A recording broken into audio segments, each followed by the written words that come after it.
Konferensi Meja Bundar, latar belakang dan tujuan Konferensi Meja Bundar. Sebelum KMB, Indonesia dan Belanda sudah beberapa kali mengupayakan kemerdekaan lewat diplomasi.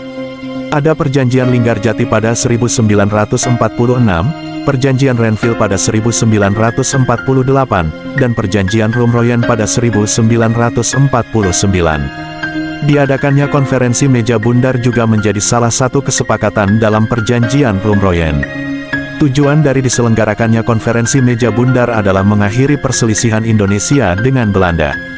Dikutip dari biografi Muhammad Rum, Karir Politik dan Perjuangan, tahun 1924 sampai tahun 1968, 2002 Konferensi Meja Bundar bertujuan menyelesaikan sengketa Indonesia dan Belanda seadil dan secepat mungkin.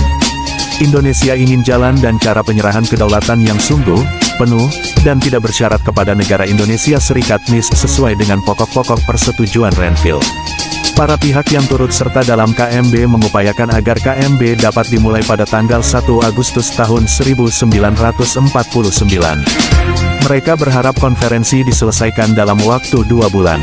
Kemudian persetujuan yang dihasilkan KMB diusahakan selesai dalam waktu 6 minggu.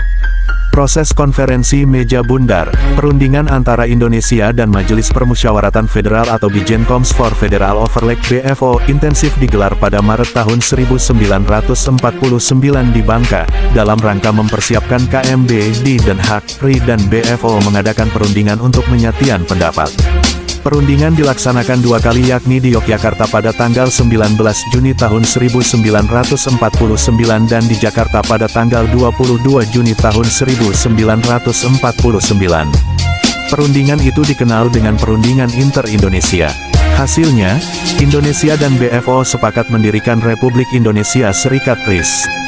Sesudah berhasil menyelesaikan masalahnya sendiri lewat Konferensi Inter-Indonesia, Indonesia siap menghadapi KMB.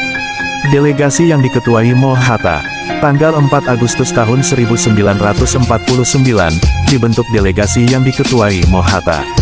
Anggotanya yakni, Moh Rum Supomo Leimena Ali Sastroam Joyo Juanda Sukiman Suyono Hadinoto Sumitro Joyo Hadikusumo Abdul Karim Pringgodikdo TB Simatupang Sumardi. Sementara dari BFO dipimpin Sultan Hamid II dari Pontianak. Adapun Belanda diwakili oleh Van Marseven.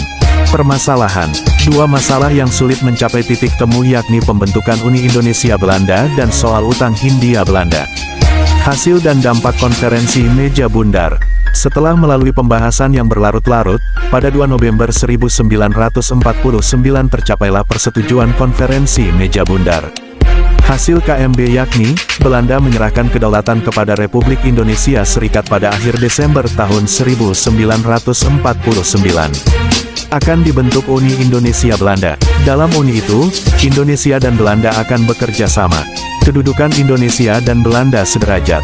Indonesia akan mengembalikan semua milik Belanda dan membayar utang-utang Hindia Belanda sebelum tahun 1949. Masalah Irian Barat akan dibahas 1 tahun kemudian. Dampak dari KMB yakni Indonesia akhirnya mendapat kedaulatannya. Acara penyerahan kedaulatan berlangsung pada tanggal 27 Desember tahun 1949.